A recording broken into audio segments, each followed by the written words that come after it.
Don't leave me hanging. It's go time.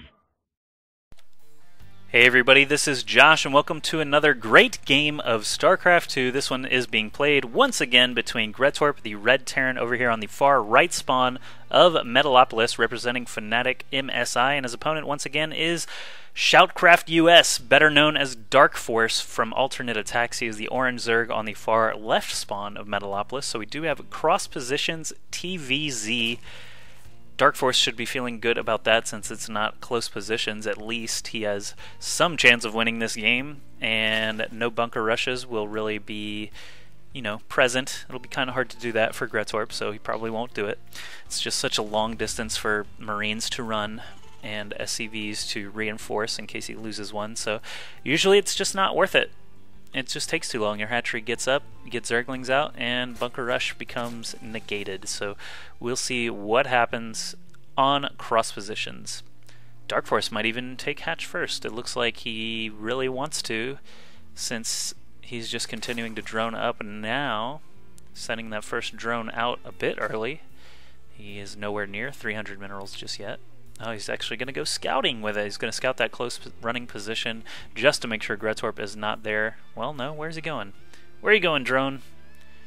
Are they playing on the MLG version of this map where close positions are not possible? I'm beginning to think that that is the case, as he did not scout close positions at all. Once he saw the close flying position was empty, he basically knows where Gretorp is.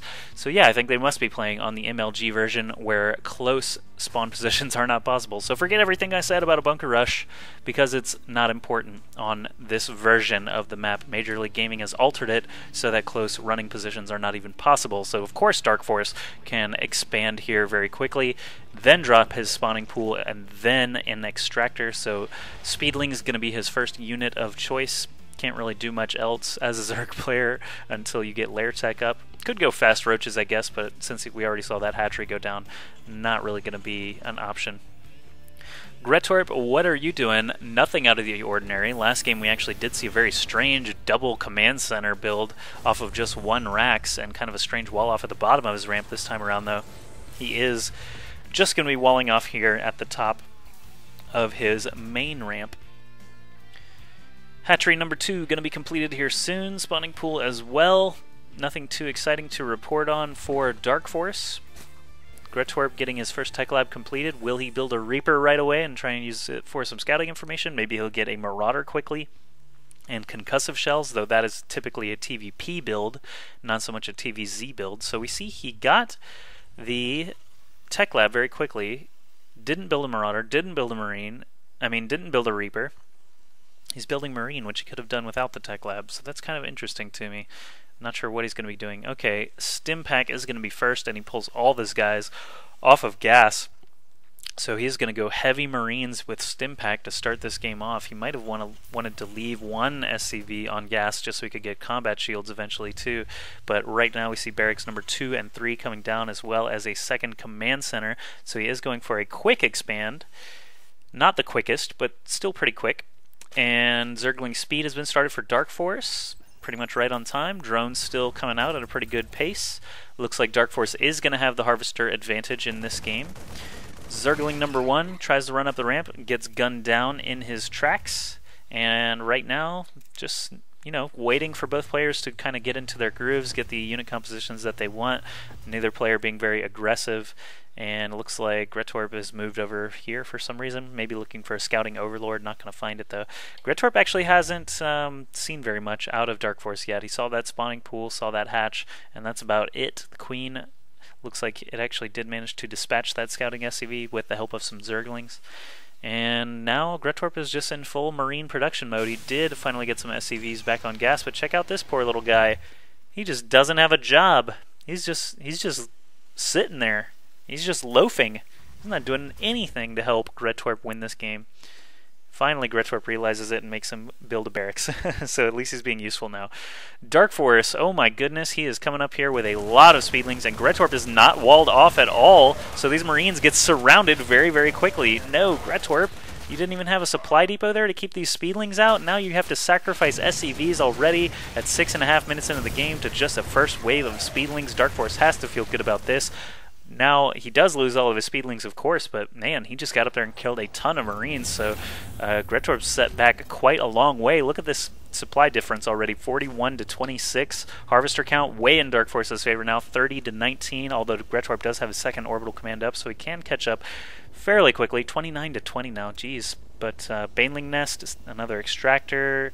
Whoa, did his lair finish? There, man, his lair finished already before even getting a Roach Warren or a Baneling Nest. So we'll see what he actually ends up doing as a final unit composition now that he has his lair finished. Will he get Mutalisks like we saw in Fighting Spirit? Looks like that actually might be a decent option. Gretorp still has not walled off. Looks like he's okay with losing more SCVs to these speedlings. Not enough Marines here really to deal with this, although they do have stim, so they do have a bit better chance of survival this time around. Combat shields still researching now. A couple of SCVs being made, 3 at a time actually. He did get a third command center build, so it looks like he is going for a similar build to what he did on Fighting Spirit, but the map layout, I'm not sure if that actually favors this sort of build, especially after losing a lot of Marines so quickly. So DarKFoRcE may have watched the replay between rounds and seen Gretorp's strategy and realized that there's a slow point in the beginning of the game where he can actually attack with a ton of speedlings and do a lot of damage. There's no wall off here, but DarKFoRcE is making banelings anyway. How many does he have now? Just 4. But he's getting baneling speed research and making nothing but lings, no roaches, no hydras, no mutas. He's going pure baneling speedling to start this game off. And let's go ahead and follow these banelings and see exactly what they managed to hit. Oh my god, banelings hitting all of those Marines, so Gretorp suddenly has no fighting forces here. Just a lot of SCVs, and there's one baneling left, taking out 5-ish SCVs there right at the end. Bunker is already burning down and exploding. So these speedlings run into the main, probably going to head into that mineral line after doing some scouting. They're going to see that other command center, that engineering bay, not being very useful.